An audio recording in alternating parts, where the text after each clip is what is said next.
আজকের গুরুত্বপূর্ণ আঞ্চলিক সংবাদে সবাইকে জানাই স্বাগতম।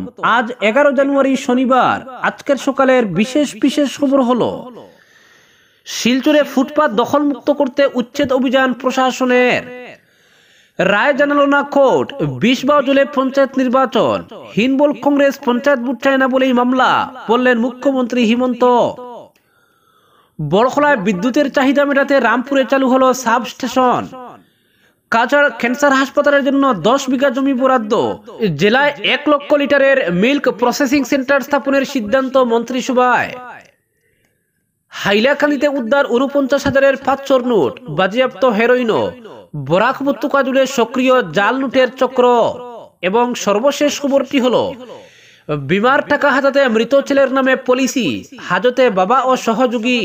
এবারে শুনুন বিস্তারিত খবর। শিলচর শহরের ফুটপাত দখলমুক্ত করতে শুক্রবার এক বড় ধরনের উচ্ছেদ অভিযান চালালো কাছাড় জেলা প্রশাসন। কাছাড় জেলা প্রশাসনের তরফে এদিন বলা হয়েছে, মূলত আমজনতার অভিযোগের ভিত্তিতেই এই অভিযান চালানো হয়, যার মূল উদ্দেশ্য পথচারীদের অধিকার পুনরুদ্ধার এবং ফুটপাত নিরাপদ ও সহজে চলাচলের জন্য উন্মুক্ত করা।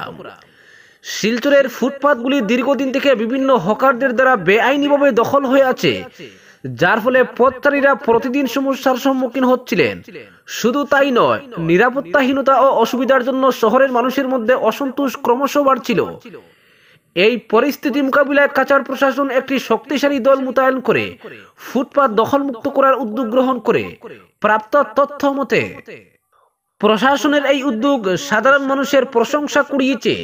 শহরের বাসিন্দারা দীর্ঘদিন সমস্যার সমাধান পেয়ে স্বস্তি প্রকাশ করেছেন এবং প্রশাসনের সক্রিয় পদক্ষেপের জন্য কৃতজ্ঞতা জানিয়েছেন। কাছাড় প্রশাসনের স্পষ্ট বক্তব্য, ফুটপাতের আসল উদ্দেশ্য পথচারীদের নিরাপদ যাতায়াত নিশ্চিত করা। ফলে এই উচ্ছেদ অভিযান কেবল দখল মুক্তি নয়, বরং শিলচরের মতো শহরের নাগরিক পরিকাঠামো উন্নয়নে প্রশাসনের অঙ্গীকারেরও প্রতীক। আইন শৃঙ্খলা বজায় রাখা এবং শহরের জনসাধারণের সুবিধার্থে ন্যায়সঙ্গত পদক্ষেপ গ্রহণে প্রশাসনের এই উদ্যোগ নজির স্থাপন করেছে। অপরদিকে পঞ্চায়েত নির্বাচন কি তাহলে পিছিয়ে যাচ্ছে? শুক্রবার আদালতের এজলাস থেকে শুরু করে রাজ্য মন্ত্রিসভার বৈঠকের পর মুখ্যমন্ত্রী হিমন্ত বিশ্ব শর্মার বক্তব্যের পর এমন সম্ভাবনাই প্রবল হয়ে উঠেছে। ক্যাবিনেট বৈঠকের পর এক সাংবাদিক সম্মেলনে মুখ্যমন্ত্রী বলেছেন, বেলা 2টো থেকে আদালতের রায়ের জন্য অপেক্ষা করছে সরকার, কিন্তু রাত 8টা পর্যন্ত আদালতের রায় ঘোষণা করা হয়নি। ফলে রাত 12টার মধ্যে আদালতের রায় ঘোষণা করা হলে পঞ্চায়েত নির্বাচনের জন্য প্রস্তুত সরকার। আর রাত 12টার মধ্যে আদালতের রায় ঘোষণা না হলে পিছিয়ে দেওয়া হবে পঞ্চায়েত নির্বাচন, কারণ পঞ্চায়েত নির্বাচনের জন্য 1 মাস সময়ের প্রয়োজন। এই পরিস্থিতিতে 15 ফেব্রুয়ারি থেকে মাধ্যমিক ও উচ্চ মাধ্যমিক পরীক্ষা অনুষ্ঠিত হবে। ফলে রায় যদি আজ ঘোষণা করা হয়, তাহলে পরীক্ষার পর পঞ্চায়েত নির্বাচনের ব্যবস্থা করার সম্ভাবনার কথা জানান মুখ্যমন্ত্রী। তিনি আরো বলেছেন, পরীক্ষার মরশুমের পর শুরু হয়ে যায় বৃষ্টি বাদলের দিন। তাছাড়া হাইকোর্টের সিদ্ধান্ত নিয়ে আপত্তি থাকলে তা সুপ্রিম কোর্ট অবধি গড়াবে, ফলে আরো পিছিয়ে যাবে পঞ্চায়েত নির্বাচন। মুখ্যমন্ত্রী এদিন জানান, হাইকোর্টের রায় জানা যাবে এমনটা ধরে নিয়ে সরকার ও সংশ্লিষ্ট প্রশাসন প্রস্তুত ছিল।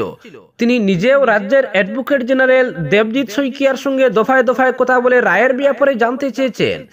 রাজ্য নির্বাচন কমিশনকেও রাত 12টা অবধি অপেক্ষা করতে বলা হয়েছে। একই সঙ্গে পুলিশ ও প্রশাসনকে অপেক্ষায় থাকতে বলা হয়েছে, কারণ নির্বাচনের দিনক্ষণ ঘোষণা করার সঙ্গে নিরাপত্তার বিষয়ও জড়িত রয়েছে। মুখ্যমন্ত্রী আরো বলেন, নির্বাচনের জন্য কমপক্ষে 1 মাস সময়ের প্রয়োজন। আজ যদি নির্বাচন ঘোষণা করা হয়, তাহলে ভোটদান 10 ফেব্রুয়ারির আগে করানো সম্ভব নয়। যদি 2 দফায় করানো হয়, সেক্ষেত্রেও 10 ও 12 ফেব্রুয়ারি ভোটের তারিখ পড়বে, কিন্তু 14 ফেব্রুয়ারি থেকে মাধ্যমিক পরীক্ষা শুরু। এই অবস্থায় ঘোর অনিশ্চয়তার মধ্যেই পড়ে গেল পঞ্চায়েত নির্বাচন। হিমন্ত বিশ্ব অবশ্য গোটা ঘটনা প্রবাহের জন্য সরাসরি কংগ্রেসকে দায়ী করেছেন। তিনি বলেছেন, হিনবল কংগ্রেস চায় না পঞ্চায়েত নির্বাচন হোক। তাছাড়া তিনি এটাও বলেছেন যে বিধানসভা নির্বাচনের আগে কোনো রাজ্য সরকারই চায় না পঞ্চায়েত নির্বাচন। তার সরকার এবছরের গোড়াতেই পঞ্চায়েত নির্বাচন অনুষ্ঠিত করার জন্য উঠে পড়ে লেগেছে। কারণ একটাই, বিজেপি সরকার তৃণমূল স্তরে গণতান্ত্রিক ব্যবস্থাকে মজবুত করতে চায়। এর জন্য দলীয় প্রতীক ছাড়াই এবার পঞ্চায়েত নির্বাচন করানোর সিদ্ধান্ত নিয়েছে শাসক দল। কিন্তু কংগ্রেসের পঞ্চায়েত নির্বাচন লড়াই করার সাহস নেই। মুখ্যমন্ত্রী বলেন, কংগ্রেস চায় না পঞ্চায়েত নির্বাচন হোক, পঞ্চায়েত নির্বাচন অনুষ্ঠিত করার সাহস নেই কংগ্রেসের। তিনি বলেন, কেবলমাত্র করিমগঞ্জের 19টি পঞ্চায়েতের সীমা নিয়ে সমস্যা, আদালতে মামলা দায়ের করা হয়েছে। এই 19টি পঞ্চায়েতের সীমা নির্ধারণ নিয়েই কংগ্রেস নেতা হাফিজ রশিদ আহমেদ চৌধুরী এ নিয়ে আদালতে সরব হয়েছেন। শুনানি আগেই শেষ হয়ে যাওয়ার পর শুক্রবার হাফিজ রশিদ আরো 2 ঘন্টা সওয়াল করেছেন। লক্ষ্য একটাই, আইনি মামলায় জড়িয়ে পঞ্চায়েত নির্বাচন পিছিয়ে দেওয়া। তিনি বলেন, 19টি পঞ্চায়েতকে বাদ দিয়ে যদি আদালত সরকারের পক্ষে রায় ঘোষণা করে, আর তা যদি রাত 12টার পর ঘোষণা করা হয়, তাহলে পঞ্চায়েত নির্বাচন এই মুহূর্তে করা সম্ভব নয়। ম্যাট্রিক ও হায়ার সেকেন্ডারি পরীক্ষার পর পঞ্চায়েত নির্বাচন অনুষ্ঠিত করার ব্যবস্থা গ্রহণ করা হবে বলে জানান তিনি। অপরদিকে দীর্ঘ প্রতীক্ষার অবসান, অবশেষে বড়খলাবাসীর দাবি অনুযায়ী বড়খলার ডলুতে বসল বৈদ্যুতিক সাব স্টেশন। শুক্রবার বিদ্যুৎ বিভাগের উদারবন সাব ডিভিশনের অধীন ডলুরামপুরে আনুষ্ঠানিকভাবে চালু হলো সেই সাব স্টেশন। উল্লেখ্য, দীর্ঘ বছর ধরে বড়খলার এই বৃহৎ এলাকার মানুষের বিদ্যুৎ সমস্যার সমাধানে নির্ভর করতে হতো উদারবন সাব ডিভিশনের উপর। ফলে দীর্ঘ বছর ধরে এই অঞ্চলের মানুষ বড়খলায় বৈদ্যুতিক সাব স্টেশন স্থাপনের দাবি জানিয়ে আসছিলেন। এবার সেই দাবি পূরণ হলো। শুক্রবার সেই সাব স্টেশনের উদ্বোধনে উপস্থিত ছিলেন শিলচর এপিডিসির এজিএম বাপ্পি দাস, উদারবন্দের এসডিও শাহরাব মুহসিন বড়বুইয়া, জেই তপন সরকার, প্রণী দাস সহ বিদ্যুৎ কর্মীরা। অপরদিকে কাছাড় ক্যান্সার হাসপাতালের জন্য 10 বিঘা জমি বরাদ্দ। শিলচরের কাছাড় ক্যান্সার হাসপাতালের জন্য 10 বিঘা জমি বরাদ্দ করেছে রাজ্য মন্ত্রিসভা। শুক্রবার ক্যাবিনেট বৈঠকের পর এক সাংবাদিক সম্মেলনে একথা জানিয়েছেন মুখ্যমন্ত্রী শর্মা। তিনি বলেন, শিলচরের কাছাড় ক্যান্সার সোসাইটির পরিচালিত ক্যান্সার হাসপাতালের জন্য সরকার এই জমি বরাদ্দ করেছে। এদিনের ক্যাবিনেট বৈঠকে আরো এক গুরুত্বপূর্ণ সিদ্ধান্তের কথা জানান মুখ্যমন্ত্রী। বিভিন্ন বাজারে শাকসবজি, পান সুপারির ছোট দোকানদারদের কাছ থেকে তুলা আদায় করে থাকেন বাজারের মহলদার। এবার থেকে মহলদার শাকসবজি, পান সুপারির দোকানদারদের কাছ থেকে কোনো টাকা আদায় করতে পারবেন না। বাজারে এইসব দোকানদারের ব্যবসা ফ্রি করে দেওয়ার সিদ্ধান্ত নিয়েছে ক্যাবিনেট। মুখ্যমন্ত্রী এদিন বলেন, কাছাড় ও ধেমাজি জেলায় 1 লক্ষ লিটারের 2টি মিল্ক প্রসেসিং সেন্টার স্থাপনের সিদ্ধান্ত নেওয়া হয়েছে ক্যাবিনেটে। এছাড়াও জোরহাট ও ডিব্রুগড়ে 2টি মিল্ক প্রসেসিং সেন্টারের জন্য ক্যাবিনেট 150 কোটি টাকা অনুমোদন জানিয়েছে। দুগ্ধ উৎপাদনকারী কৃষক যারা সমবায়ের মাধ্যমে দুধ বিক্রি করেন, সেই দুধে লিটার প্রতি 5 টাকা সাবসিডি প্রদান করবে সরকার। 1 ফেব্রুয়ারি থেকে এই সুবিধা প্রদানের জন্য পোর্টাল চালু করা হবে বলে জানান মুখ্যমন্ত্রী। ভেঞ্চার স্কুলের প্রাদেশিকীকরণ প্রসঙ্গে তিনি বলেন, 2006 সালের আগে স্থাপিত বহু বৈধ স্কুল বিভিন্ন কারণে প্রাদেশিকীকরণ থেকে বঞ্চিত রয়েছে। এইসব স্কুলের প্রাদেশিকীকরণে ক্যাবিনেটের 3 মন্ত্রীকে সদস্য করে এক সাব কমিটি গঠন করা হয়েছে। এই কমিটি 1 মাসের মধ্যে প্রতিবেদন প্রস্তুত করে জমা দিতেও নির্দেশ দেওয়া হয়েছে। অঙ্গনওয়াড়ি কর্মী, আশা কর্মী ও রাঁধুনির সাম্মানিক বৃদ্ধির জন্য ক্যাবিনেটে এক কমিটি গঠন করা হয়েছে। সেই কমিটির প্রস্তাবের ভিত্তিতে এই সাম্মানিক বৃদ্ধির জন্য বাজেটের আগে ব্যবস্থা গ্রহণ করা হবে বলে জানান মুখ্যমন্ত্রী। মিশন বসুন্ধরা 3.0 আবেদন ইতিমধ্যে সমাপ্ত হয়েছে। প্রায় 5 লক্ষ আবেদন জমা পড়েছে বলে জানান মুখ্যমন্ত্রী। তিনি বলেন, বিভিন্ন কারণে মন্দির, নামঘর, স্কুল ইত্যাদি সামাজিক প্রতিষ্ঠান যারা আবেদন করতে পারেনি তারা 30 জানুয়ারি পর্যন্ত আবেদন করতে পারবে।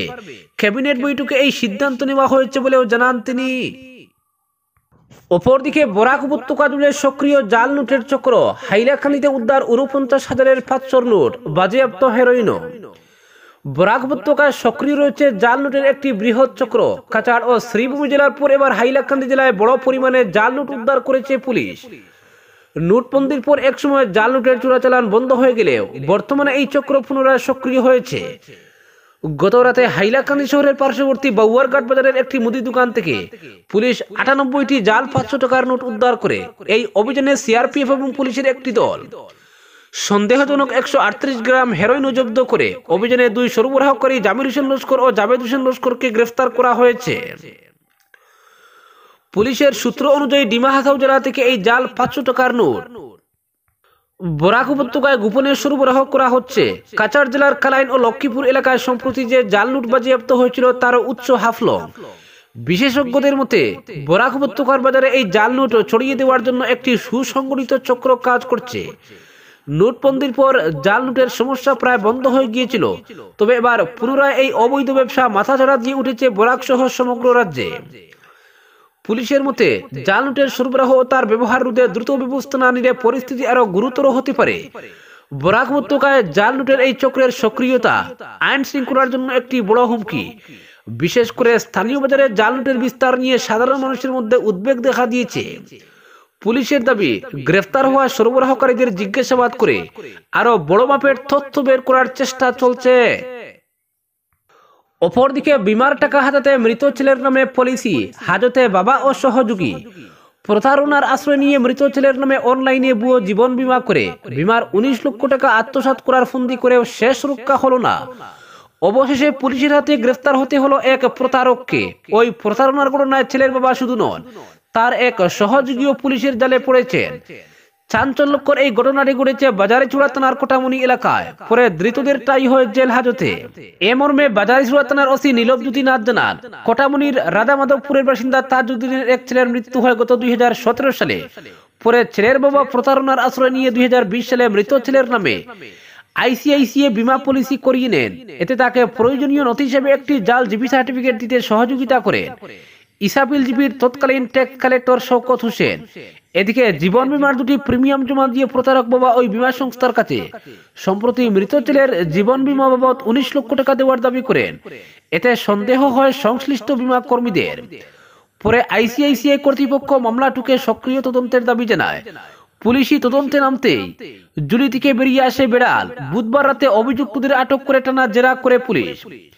পরদিন বৃহস্পতিবার পুলিশের পক্ষে ধৃতদের প্রতারণার মামলায় অভিযুক্ত করে জেলা সিজিএম আদালতে তোলা হলে মহামান্য আদালতের নির্দেশে উভয়ের টাই হয়ে জেল হাজতে।